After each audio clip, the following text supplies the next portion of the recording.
오늘 본문 말씀 함께 읽도록 하겠습니다. 오늘 본문 말씀은 시편 6편 1절에서 10절 말씀입니다. 시편 6편 1절에서 10절 말씀입니다.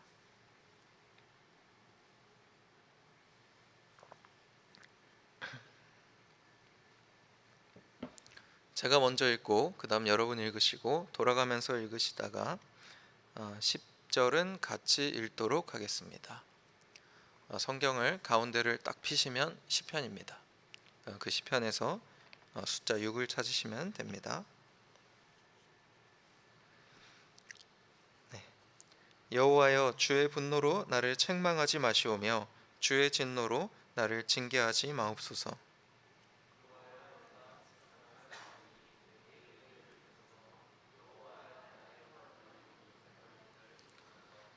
나의 영혼도 매우 떨리나이다. 여호와여, 어느 때까지니이까?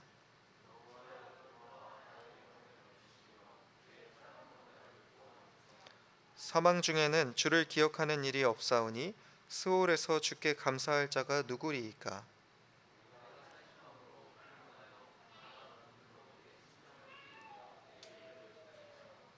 내 눈이 근심으로 말미암아 쇠하며 내 모든 대적으로 말미암아 어두워졌나이다.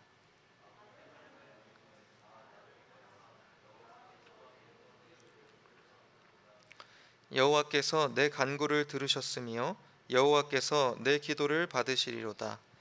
내 모든 원수들이 부끄러움을 당하고 심히 떨미어 갑자기 부끄러워 물러가리로다.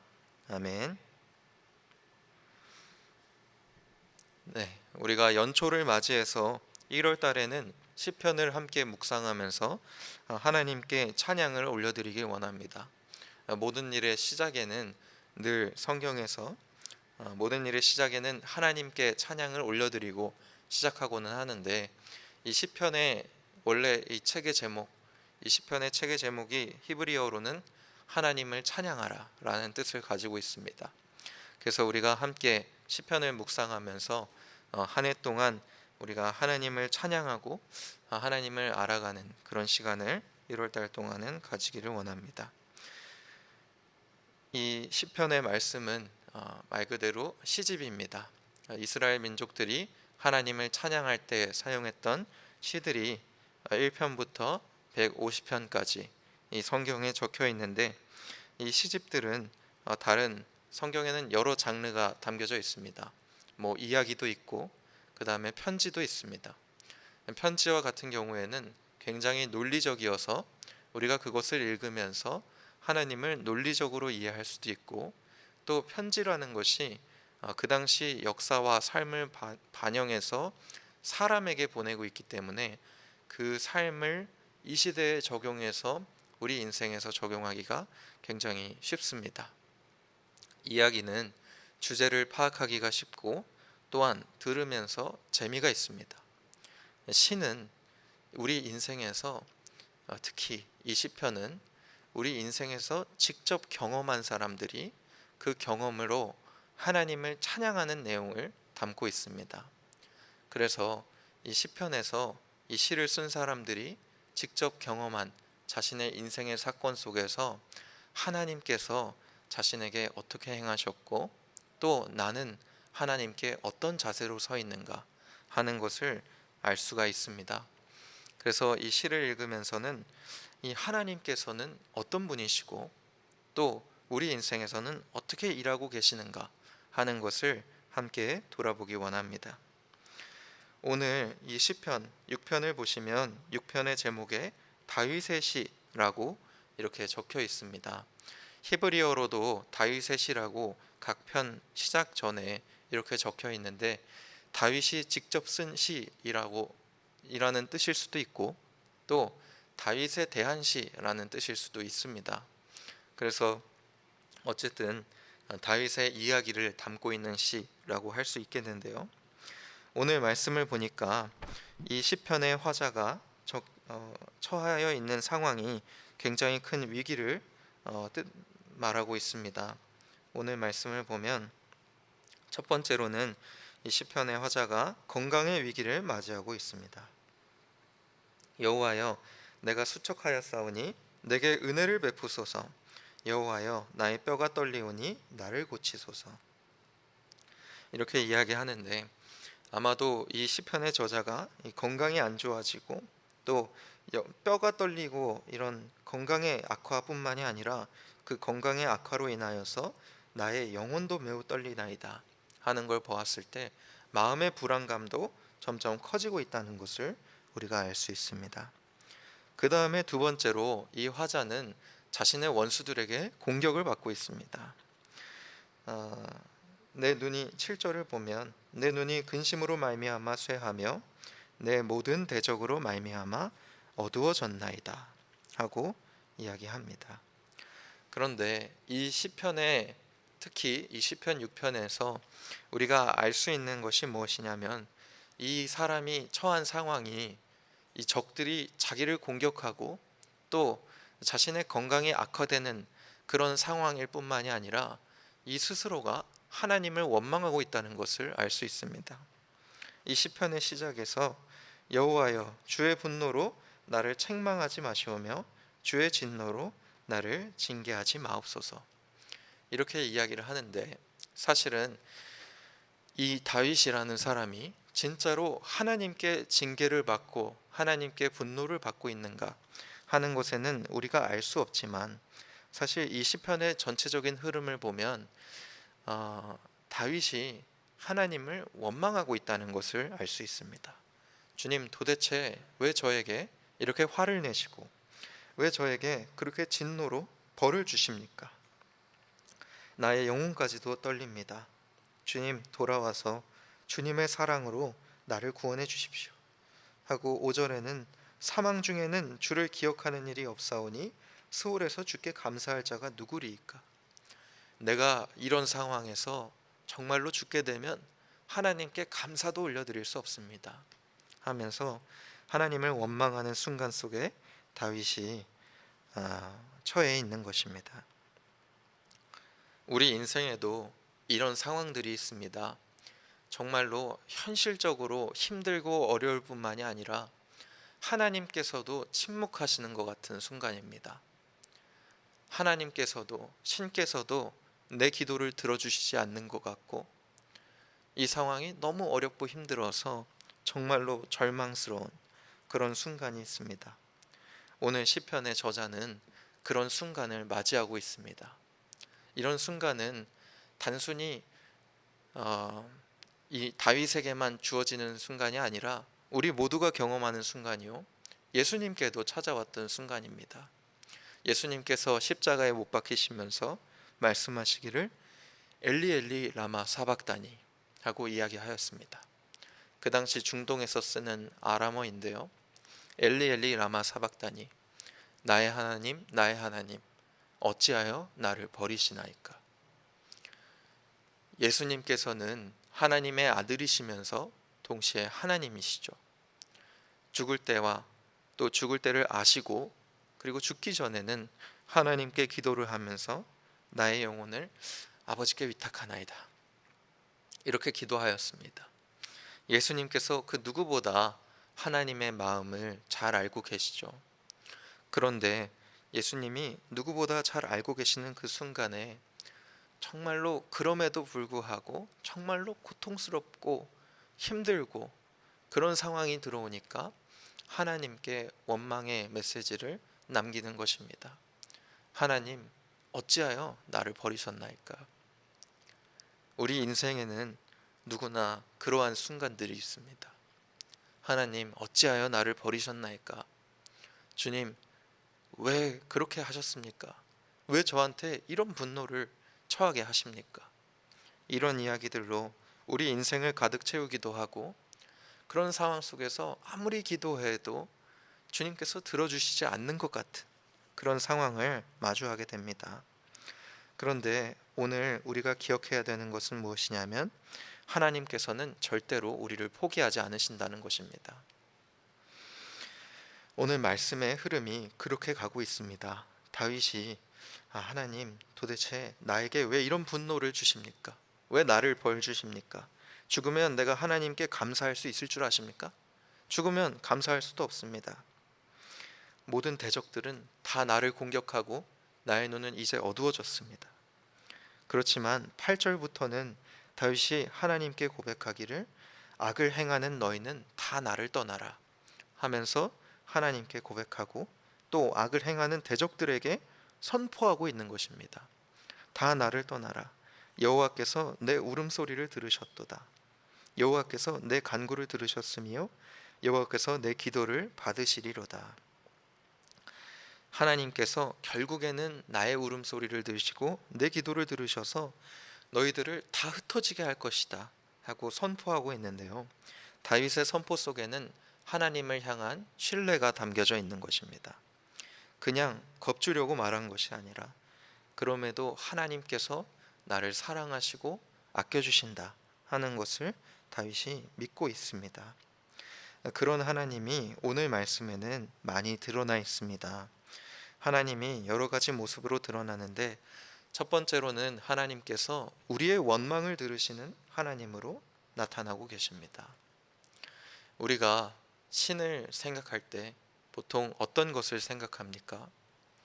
하나님께서는 위대하시고 강한 존재라고 우리가 보통 생각을 합니다. 그리고 또한 하나님께서는 뭔가 거룩하고 또 우리를 꿰뚫는 존재여서 우리가 감히 함부로 하면 안 되는 존재로 우리가 여기고는 합니다. 그런데 오늘 하나님께 사랑받는 다윗이라는 사람이 자신의 위기 속에서 하나님께 기도하기를 주님, 저한테 도대체 왜 그러세요? 하고 기도하고 있다는 것입니다. 하나님께서는 자기 자신을 표현하실 때 늘 우리에게 인격적으로 표현해 주셨습니다. 예수님께서도 자기 자신을 표현할 때 사람들에게 인격적으로 표현했어요. 나는 너희의 좋은 친구다. 나는 형제다. 이 떡을 먹는 자는 다 나의 형제요 자매요 하나님의 자녀다. 하나님은 자기 자신을 우리 인간들에게 아버지로 소개하고 계시고 예수님은 좋은 친구요 형제요 아버지요 같은 일꾼이요 동역자요 함께 하시는 사람으로 자기 자신을 소개하고 있습니다. 하나님께서 나는 질투하시는 하나님이다 하고 소개하실 때도 있었어요. 나 말고 다른 신을 섬기지 말라. 인생에서 하나님 말고 다른 세상의 가치를 추구하지 말라 라고 이야기하면서 나는 너희들을 질투한다. 왜 나를 끝까지 사랑해 주지 않느냐 하는 이런 소개를 하신 적도 있습니다. 하나님께서 자기 자신을 인간들에게 어떻게 보이기를 원하십니까? 만약에 지금 자녀가 많은데 자녀들이 자신의 부모를 두려움으로만 여기고 있다면 그 삶이 얼마나 어려워지겠어요? 부모님은 그냥 사랑으로 말하는 것인데 자녀들이 두려움으로 받아들인다면 그게 가족의 삶이라고 하기에는 어려울 것입니다. 부모님은 자녀들을 사랑으로 대하고 자녀들은 부모님을 사랑으로 받아들입니다. 잘 때도 당연히 부모님을 깨워서 물을 꺼내달라고 이야기하잖아요. 왜 그렇게 합니까? 당연히 우리 엄마 아빠니까 나를 도와줄 것을 알잖아요. 자녀들은 그것을 당연하게 받아들입니다. 엄마 아빠니까 당연히 나를 챙겨주고 도와주지. 엄마 아빠니까 내 편이지. 이렇게 생각합니다. 우리가 하나님을 어떻게 생각하십니까? 하나님은 너희들이 이제부터는 나의 자녀고 예수님과 같다. 이렇게 이야기하고 하나님께서는 나는 너희의 아버지다. 이렇게 이야기했는데 아버지라고도 이야기 안 하고 아빠라고 이야기합니다. 성경에 아빠라고 나오죠. 나는 아빠 하나님이다. 이렇게 이야기하고 계십니다. 주님과 우리와의 관계는 인격적인 관계입니다. 우리가 하나님께 당연히 원망할 수 있고 우리가 하나님께 당연히 우리의 감정을 토로할 수 있어야 돼요. 우리는 힘들고 어려운 상황에서도 주님께 기도할 때는 그럼에도 불구하고 하나님께는 내가 좋게 말해야지 라고 생각합니다. 그럼에도 불구하고 하나님께 기도할 때는 주님 그럼에도 불구하고 감사합니다. 이렇게 기도합니다. 그런데 사실은 그럼에도 불구하고 라는 말은 기독교에서 그렇게 쓰이는 게 아닙니다. 우리 인생이 넘어지고 힘들고 절망하고 있을 때 그럼에도 불구하고 하나님이 우리를 사랑하신다. 그럼에도 불구하고 하나님이 우리를 포기하지 않으신다 하는 말을 할 때 먼저 사용하는 것입니다. 그래서 우리 인생에서 주님을 인격적으로 만나시기를 주님의 이름으로 축복합니다. 우리 인생의 위기 속에 그럼에도 불구하고 하나님이 일하고 계십니다. 그럼에도 불구하고 하나님이 우리를 포기하지 않으십니다. 주님께 나아가서 원망하십시오. 주님께 나아가서 분노하시고, 주님 도대체 왜 그렇습니까? 왜 나를 이런 지경까지 이끌어 주셨습니까? 한번 울분을 토해 보십시오. 그렇게 하실 때 주님이 나의 마음에 공감해 주시는 것을 경험하실 수 있을 것입니다. 인생의 악한 일에 대해서 저에게 누가 찾아와서 답을 해보라고 한다면 저는 좋은 답이 없습니다. 논리적인 답은 있습니다. 그렇지만 인생의 어려운 순간에는 어떤 논리적인 것도 내 인생의 답이 되지 못합니다. 성경에서는 다른 방향을 제시하고 있습니다. 우리 인생에는 힘들고 어려운 일이 있을 때 누구나 왜를 물어봐요. 왜 이런 일이 나에게 생겼는가? 그렇지만 성경에서는 앞으로 어떻게 할 것인가를 제시하고 있습니다. 너는 하나님께 나와라. 그럼에도 불구하고 나를 포기하지 않으시고, 그럼에도 불구하고 나를 사랑하시는 하나님께 나와서 너의 울분을 토하라고 이야기하고 있는 것입니다. 오늘 성경의 다윗이 그것을 우리에게 보여주고 있습니다. 다윗은 하나님께 도대체 왜 이런 일이 나한테 일어나는지를 원망합니다. 주님, 왜 나를 이렇게 진노로 징계하십니까? 내가 죽으면 어떡하려고 그러십니까? 이것이 성경이 우리에게 제시하고 있는 방법입니다. 성경에서 내 인생의 불행이 왜 찾아왔는지 찾으신다고 하신다면 찾을 수 있습니다. 그러나 인생은 여전히 불안할 것입니다. 그렇지만 성경에서 논리를 찾으려고 하지 마시고 하나님을 직접 만나러 가십시오. 하나님은 살아계십니다. 죽은 신을 믿는 것이 아니죠. 하나님 살아계시기 때문에 주님 도대체 나에게 왜 이런 일이 일어났습니까? 주님 왜 그렇습니까? 한번 물어보십시오. 주님이 같이 슬퍼해 주시고 같이 노여워해 주시고 네 마음 다 이해한다. 내가 앞으로 너에게 일하는 것을 보여주겠다 하고 우리에게 말씀해 주실 것을 믿습니다. 그래서 하나님께 인격적인 관계로 나아가셔서 우리의 원망을 들어주시는 하나님을 경험하시기 바랍니다. 두 번째로는 이 말씀 속에 나타난 하나님은 먼저 우리의 울음소리를 들어주시는 하나님이십니다. 8절부터 다윗이 고백하는 것을 보면 악을 행하는 너희는 다 나를 떠나라. 여호와께서 내 울음소리를 들으셨도다 하고 고백하고 있습니다. 이 울음소리는 6절에 나오는 그 울음이죠. 내가 탄식함으로 피곤하여 밤마다 눈물로 내 침상을 띄우며 내 요를 적시나이다. 그래서 오늘 말씀에서 다윗이 너무 고통스럽고 힘들어서 밤마다 밤에 울고 눈물로 지새우는 그 시간이 있습니다. 그 시간 속에서 다윗이 고백하는 것이 무엇이냐면 하나님께서 내 울음소리를 들으신다는 거예요. 하나님께서 내 기도를 들어주시는 것과 하나님께서 내 울음소리를 들어주시는 것은 차이가 있습니다. 인간은 누구나 인과관계로 생각을 합니다. 결과가 있으면 원인이 있다. 원인이 있으면 결과가 있는 것입니다.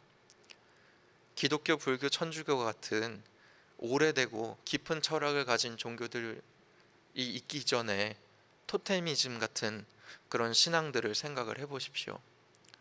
인간은 당연하게도 돌이나 나무에게 돌이나 나무가 먼저 자기를 도와주는 것이 아니죠. 돌에 물을 떠다 놓고 정성을 들여서 기도하는 사람을 도와줍니다. 나무에 물을 떠다 놓고 정성을 들여서 기도하는 사람을 나무가 도와준다고 믿죠. 인간은 누구나 원인과 결과로 생각을 합니다. 내가 기도해야지만 하나님께서 도와주신다.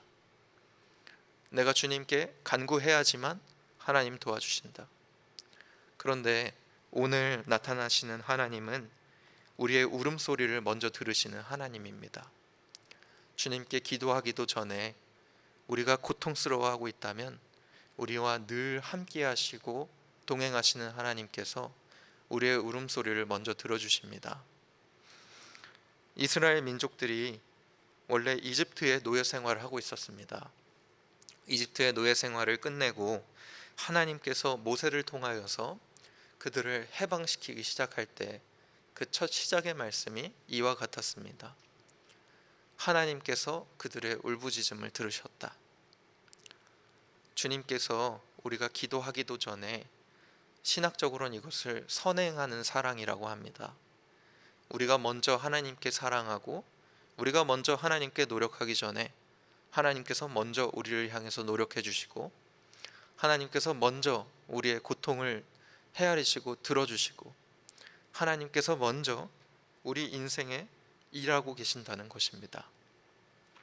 오늘 하나님이 먼저 우리의 울음소리를 들으십니다. 여러분이 기도하시기도 전에 하나님께서는 이미 여러분을 사랑하고 계십니다.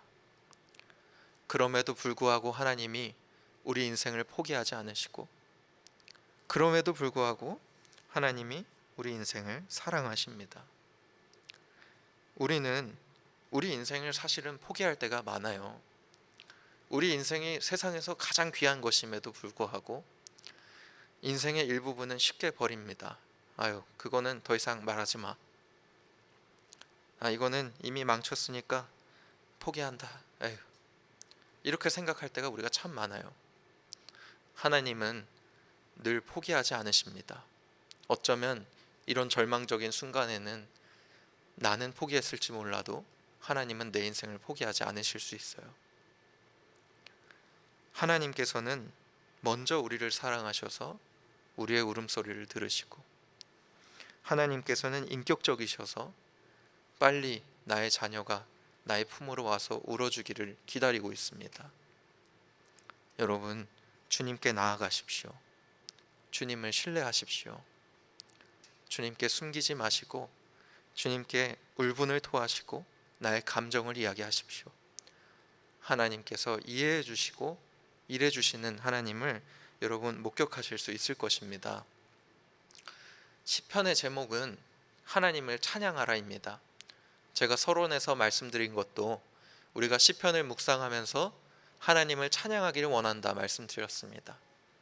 오늘 시편 6편의 내용은 하나님을 찬양하기에는 아주 썩 좋은 내용은 아닙니다. 인생에서 정말 힘든 순간을 마주했을 때 이 다윗이 하나님께 울분을 토하면서 너희들은 다 물러가라. 하나님께서 내 울음을 들으셨다 하고 울분을 토하는 시입니다. 그러나 이 시를 연초에 첫 번째로 우리가 함께 묵상하기를 원한 것은 이런 순간을 통하여서 우리가 하나님을 경험하는 사람들이기 때문입니다. 이런 순간은 누구에게나 찾아옵니다. 이런 순간이 찾아오면 세상 사람들은 다 절망할지 몰라도 우리는 하나님을 경험하는 시간이 될 것입니다. 먼저 우리를 사랑하신 하나님을 만나시고 우리의 마음을 헤아려 주시는 하나님을 경험하게 되실 것입니다. 그래서 이 시는 당당하게 이 시편 하나님을 찬양하라 라는 이 책에 당당하게 들어있는 것입니다. 여러분들 인생의 고통 속에서 주님을 만나시는 그런 축복이 있으시기를 주님의 이름으로 축원합니다. 이 시간 축도하고 예배 마치도록 하겠습니다. 이제는 우리 구주 예수 그리스도의 은혜와 하나님의 사랑과 성령님의 교제 교통하심이 이제 하나님의 일하심을 그 삶 속에서 목격하고 먼저 우리를 사랑하시는 주님을 경험하는 우리 예본교회 성도들 머리 위에 이제로부터 영원토록 함께 있을지어다. 아멘.